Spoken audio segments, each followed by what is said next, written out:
Justin Trudeau is standing by his comments. He faced a storm of criticism for focusing on Fidel Castro's achievements rather than the human rights abuses against his opponents. Yesterday, he called him a legendary revolutionary and a good friend to his father. And a short time ago, he defended that position. So Megan Roberts is on this for us this morning, and she's tracking it from our newsroom. So, Megan, what is the Prime Minister saying now?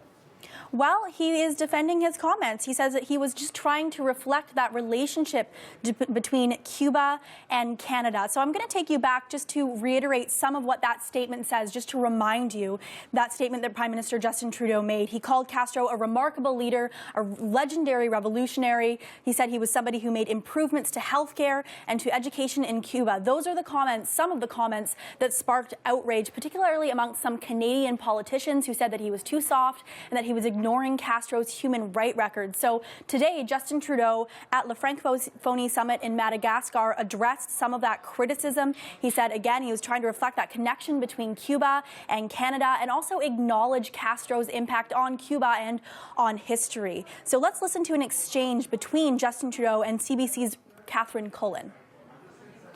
Do you think Fidel Castro was a dictator? Yes. And your statement yesterday reflected that? The fact is, Fidel Castro had a deep and lasting impact on the Cuban people. He certainly was a polarizing figure, and there certainly were significant concerns around human rights. So you could hear Prime Minister Justin Trudeau there saying, under no uncertain circumstances, that yes, he does believe Fidel Castro is a dictator. And Trudeau also reiterated his commitment to human rights, saying whenever he meets with a world leader, he brings up human rights. And he said he did that during his recent trip to Cuba as well. John? Yeah, and he seemed to be making the point that what he says to other political leaders, as he did recently in Cuba 2 weeks ago, and what he is saying on the event of the death of a former leader, two different things, arguably. But politicians maybe aren't taking it that way. What is the political reaction?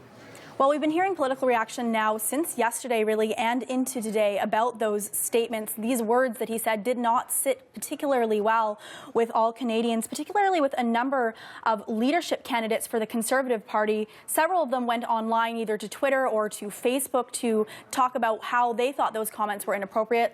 Let's take a look at one from Lisa Raitt. She says Castro was not a remarkable leader. He murdered and imprisoned thousands of men, women, and children. Also, Marco Rubio, American politician, a Cuban American himself, asked if this was a real statement or a parody when he read Justin Trudeau's statement about Fidel Castro. There wasn't all criticism, however. Tom Mulcair from NDP wrote, upon the passing of Fidel Castro, let us think of the lives impacted by his actions and be hopeful for the future of the Cuban people. Now, it's also worth mentioning that this statement inspired its own hashtag, Trudeau Eulogies, where people went online and imagined what Trudeau might say about other world leaders, about dictators, even about some movie villains. And that has been trending all morning. So people are still very much talking about this statement. John?